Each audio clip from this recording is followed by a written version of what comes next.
आज का topic basically R H latch के बारे में कि इसको किस तरह से इम्प्लीमेंट किया जाता है।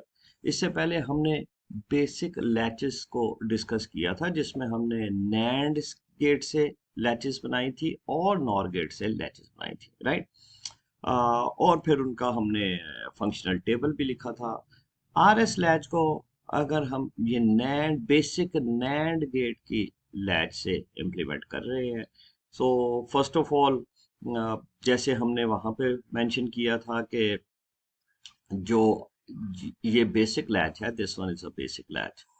और ये बेसिक लैच में ऊपर एस था, नीचे आर था, यहाँ पे क्यू है, क्यू बार है। इसकी output is going to become the input of the next of the other NAND gate, right. और उसका यहाँ पे हमने कैरेक्टरिस्टिक टेबल बनाया था, वहां पे एस और आर लिखा था, यहाँ पे बार। अब हम यहाँ पे इसको एस बार कर देते हैं, so this one is S bar and R bar is going to be R bar, right जी। और ये हमारे पास टेबल था। तो इसमें सिनेरियो क्या था कि अगर तो आर और एस दोनों वन वन हैं तो प्रीवियस स्टेट रहेगी, सेट स्टेट था तो सेट में रहेगा, रीसेट था तो रीसेट में रहेगा, राइट।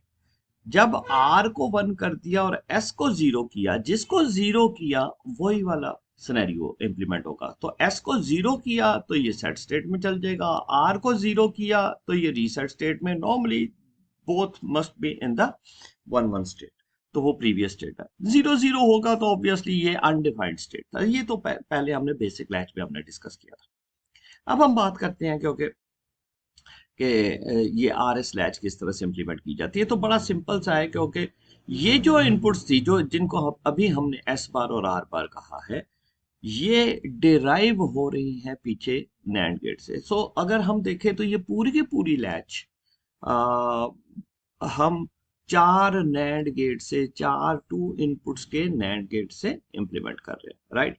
सो हमारे पास यहाँ पे मैंने इसको मैं गेट नंबर वन कह देता हूँ, ये गेट नंबर टू है, राइट। अब हम सिर्फ जो देखेंगे कि हम देखेंगे क्योंकि जनाब ये वन की आउटपुट पे हमें क्या मिल रहा है और टू की आउटपुट पे क्या मिल रहा है, और उसके अकॉर्डिंगली हम इस फंक्शनल टेबल को फॉलो करेंगे एंड विल सी कि अच्छा जी कि हमारे पास नेक्स्ट स्टेट क्या बन गई, right. So it would be quite simple. So हमने क्या किया, हमने कहा कि अच्छा जी ये एनेबल इनपुट, नैंड गेट की फिर प्रॉपर्टीज देख लेते हैं। नैंड गेट की प्रॉपर्टी ये है कि कोई एक इनपुट भी जीरो होगी तो आउटपुट पे वन आएगा, अदरवाइज आउटपुट पे जीरो ही रहेगा, राइट। कोई एक इनपुट भी जीरो होगी तो आउटपुट पे वन आएगा, otherwise it would B zero. बिल्कुल ठीक, हाँ। अच्छा जी, अब सिचुएशन क्या बन गया। अब सिचुएशन ये है क्योंकि जनाब अगर एनेबल को मैं यहाँ पे जीरो कर दूं तो ये भी जीरो हो गया और ये भी जीरो हो गया, तो मुझे आउटपुट पे क्या मिलेगा, मुझे आउटपुट पे यहाँ पे भी वन मिला और यहाँ पे भी वन मिला, irrespective what would be the value of S and R, right. So S और आर की जो मर्जी वैल्यू हो, जब एनेबल जीरो है तो ये वन वन रहा। तो वन वन का मतलब क्या है कि जब यहाँ पे वन है, एस बार पे वन है, आर बार पे वन है, तो एस बार और आर बार को अब हम इस फंक्शनल टेबल को फॉलो करते हैं। तो बेसिकली मेरे पास यहाँ पे जब ये दोनों वन वन होंगे तो मेरे पास प्रीवियस स्टेट होगी। अगर ये सेट स्टेट में था तो ये सेट स्टेट में रहेगा, रीसेट स्टेट में था तो ये रीसेट स्टेट में ही रहेगा। ओके। सो पहली बात तो ये कि जो भी सिनेरियो चेंज होगा वो it all depends upon this enable. ये जब एनेबल वन होगी तो उसके अकॉर्डिंगली ही हम फिर ये देखेंगे कि अच्छा जनाब क्या सिनेरियो बन रहा है। ओके। अब हम यहाँ पे बात करते हैं। पहले मैं यहाँ पे एक टेबल ड्रॉ कर लेता हूँ। हमने यहाँ पे एक इसका functional table S R latch की बात की। सो अनेबल पे हमने जीरो प्लेस किया और ये दोनों, इन दोनों की वैल्यू जो मर्जी हो, मैं इसको बिल्कुल सिंप्लीफाई कर देता हूँ। मैं कहता हूँ क्योंकि कि यहाँ पे एस और आर की जो मर्जी वैल्यू हो, क्योंकि अभी हमने बात की थी कि एनेबल जब जीरो होगा तो आउटपुट पे एस और आर, ये गेट वन और गेट टू के आउटपुट पे मुझे क्या मिल रहा है, वन मिल रहा है। और वन का मतलब है क्योंकि एस और आर की जो मर्जी वैल्यू होगी एक इनपुट 0 हो गई तो ऑब्वियसली मुझे आउटपुट पे क्या मिलेगा, मुझे यहाँ पे इस बेसिक लैच की इनपुट पे 1 1 मिल रहा है, और 1 1 का मतलब है कि मुझे ये previous state, it will remain in the previous state, right. So it will be a previous state. तो मैं इसको प्रीवियस ही लिख देता हूँ कि भाई अगर ये सेट था तो सेट रहेगा, तो रीसेट है तो रीसेट वहीं रहेगा, राइट।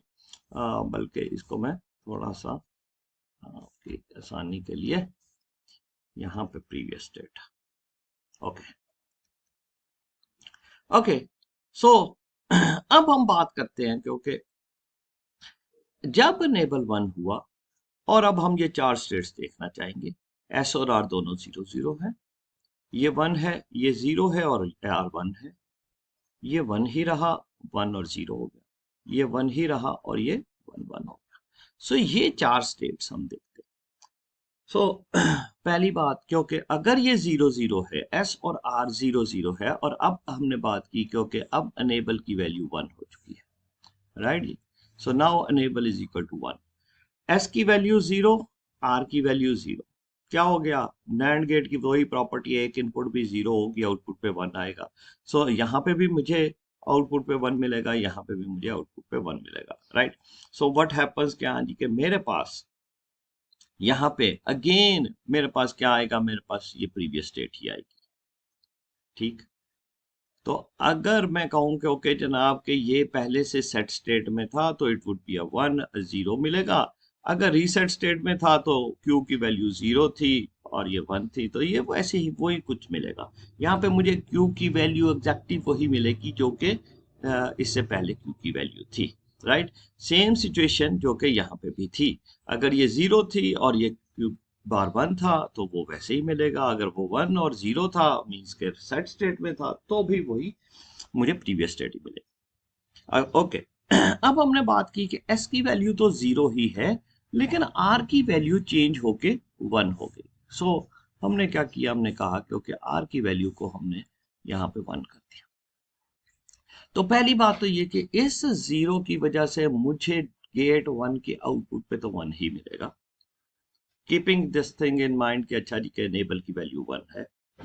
सो यहाँ पे एस की वैल्यू 1 की वजह से यहाँ पे 0, इसकी एस की वैल्यू 0 की वजह से यहाँ आउटपुट पे गेट 1 पे आउटपुट पे 1 मिला, और आर की वैल्यू जब हमने 1 की, एनेबल भी 1 है, ठहरो जी इसको चेंज करते हैं, ये 1 है और ऑब्वियसली ये भी 1 है, तो दोनों 1 है, तो यहाँ पे मेरे पास गेट 2 की आउटपुट पे क्या मिलेगा, गेट 2 की आउटपुट पे मेरे पास 0 मिल जाएगा, राइट। अब हमने नेक्स्ट क्या देखना है, नेक्स्ट हमने इस बेसिक गेट को इस फंक्शनल टेबल से फॉलो करना है कि एस बार अगर 1 है और आर बार 0 है, then what happens, it is going to be, it moves into the reset state. So what happens, it will be a, this one would be a reset state, और reset state में q की value 0 है और q बार की value 1 है, it means कि ये reset state में इससे पहले जो मर्जी स्टेट हो ये reset state में चले जाएगा, ओके। अब हम देखते हैं कि अगर s की वैल्यू 1 हो, ये वाला सिनेरियो, s की वैल्यू 1 है और r की वैल्यू 0 है, देन व्हाट हैपेंस, s की वैल्यू 1 और r की वैल्यू 0, तो मैं यहाँ पे चेंज करता हूँ, s की वैल्यू 1 और r की value 0। So in this scenario s की वैल्यू 1, r की वैल्यू 0, एग्जैक्टली उसका ऑपोजिट हो जाएगा। क्या होगा कि मेरे पास इस गेट 1 की आउटपुट पे मेरे पास क्या मिलेगा, दोनों इनपुट 1 हैं तो आउटपुट पे यहाँ पे 0 मिलेगा, यहाँ पे आर की वैल्यू 0 है तो मुझे 1 मिलेगा। अगेन एस बार की वैल्यू मेरे पास 0 है, आर बार की वैल्यू 1 है, तो मुझे वो वाला फंक्शनल टेबल से देखना है कि मुझे आउटपुट पे क्या मिलेगा। तो एस बार अगर 0 है और आर बार 1 है, तो what happens, it will come into the set state, और सेट स्टेट का मतलब है कि क्यू की वैल्यू 1 हो जाएगी और क्यू बार की वैल्यू 0 हो जाएगी। So this one would be 1, this one is 0, and that it will be come into a set state, right? अब हमने कहा कि ओके जनाब enable भी 1 है, s भी 1 है और r की वैल्यू भी 1 है, r की वैल्यू भी 1 है, राइट। ये अगर बात, अब इसकी दोनों गेट वन की दोनों इनपुट वन है तो आउटपुट पे जीरो आया, गेट टू की दोनों इनपुट वन है तो भी आउटपुट पे जीरो ही आया, राइट। अब ये दोनों जीरो हैं, ये भी जीरो है और ये एस बार भी जीरो है और आर बार भी जीरो है। So what happens, this is basically undefined state, indeterminate. भाई हमें पता ही नहीं चलेगा मुझे क्या, मुझे आउटपुट पे यहाँ पे क्या मिलेगा, यहाँ पे मुझे आउटपुट पे यहाँ पे भी वन मिलेगा और यहाँ पे भी वन मिलेगा, तो जो कि undefined state. So this is going to be undefined, इसको डिफाइंड ही नहीं कर सकते कि हाँ जी ये क्या है, क्योंकि होना क्या चाहिए, एक वन होना चाहिए, दूसरा जीरो होना चाहिए। ये पहला क्यू जीरो हो और क्यू बार वन, तो दो ही स्टेट्स है, या सेट स्टेट या रीसेट स्टेट, और ये दोनों आपस में एक दूसरे का ऑपोजिट है, लेकिन दोनों अगर सेम हो जाएंगी तो इट इज बेसिकली अनडिफाइंड या इनडिटर्मिनेट स्टेट, राइट जी। So this is basically how R S R S latch is working, right. So आपने, अगर हम इसको सिंप्लीफाई करें, सो हो क्या रहा है कि जब आपने इस लैच को रीसेट स्टेट में लेके आना है, whatever is the previous state, then what happens कि आप एस की वैल्यू को जीरो कर देंगे और आर की वैल्यू को वन कर देंगे और अनेबल को हाई कर देंगे। सो ये जिस मर्जी स्टेट में होगा ये रीसेट स्टेट में आ जाएगा, राइट। क्यू की वैल्यू जीरो हो जाएगी, क्यू बार की वैल्यू वन हो जाएगी। और अगर आपने उसको सेट स्टेट में लेके आना है तो अब आप क्या करेंगे, आपने इनेबल को तो वन ही किया, लेकिन साथ में एस की वैल्यू को वन किया और आर की वैल्यू को जीरो कर दिया।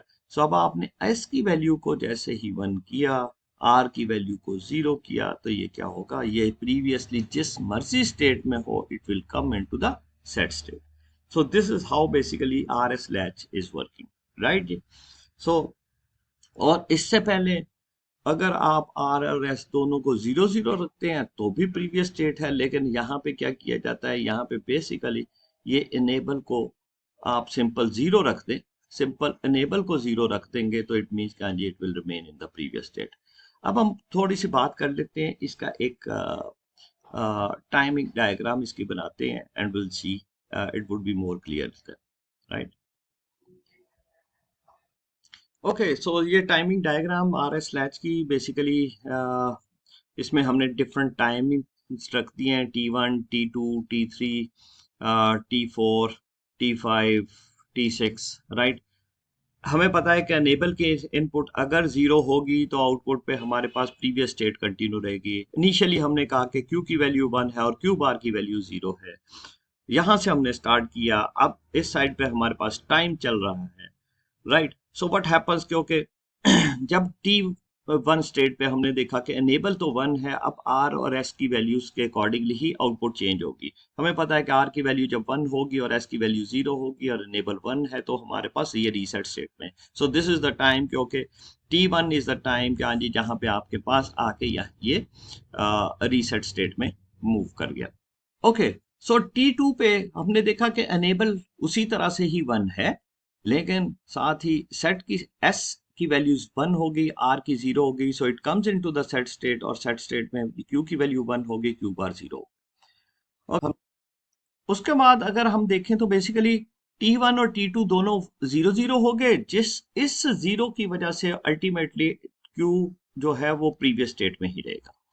सो अब हम अगर अनेबल को देखें तो यहाँ पे टी थ्री वन तो हुआ, लेकिन अनेबल जीरो की वजह से it remains in the previous state. So this is basically continues कब तक के जब तक अनेबल वन नहीं आता। अनेबल वन आया, अब हम अगेन दोबारा दोबारा देखा, दोबारा क्या देखा हमने, कहा कि ओके अनेबल वन है, एस की वैल्यू वन है तो ये सेट स्टेट में जाना चाहिए, लेकिन अब यहाँ पे ये सेट स्टेट में पहले से था तो it remains in the set state, ठीक है। तो अब आप ये भी कह सकते हैं कि ये तो जनाब पहले से सेट स्टेट में था, प्रीवियस स्टेट को कंटिन्यू किया, नहीं ये सेट स्टेट में था, जो मर्जी स्टेट पहले हो जाए it comes into the set state, तो ये पहले से सेट स्टेट में था, it remains in the set state.